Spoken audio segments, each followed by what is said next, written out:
আল্লাহ সুবহানাহু ওয়া তাআলা কিন্তু মানুষকে পরীক্ষা করবে। আমাদেরকে কি পরীক্ষা করে না? কোরআন আল্লাহ আমাদেরকে জানিয়ে দিয়েছে যে আমাদের পুরো জীবনটাই হচ্ছে আমাদের জন্য কি পরীক্ষা। আমাদেরকে পরীক্ষা করা হয়েছে বহুভাবে। আল্লাহ বলছেন তোমার জীবন এবং মৃত্যুর মাঝে পুরো সময়টাই হচ্ছে পরীক্ষা।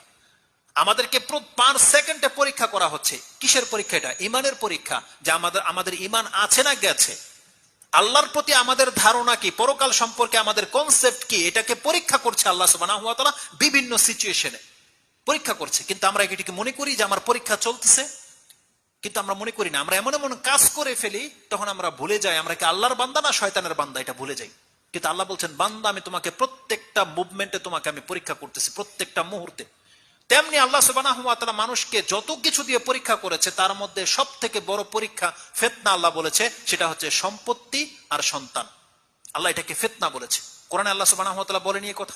আপনি কোথায় পাবেন? 64 নম্বর সূরা, সূরা আত-তাগাবুন।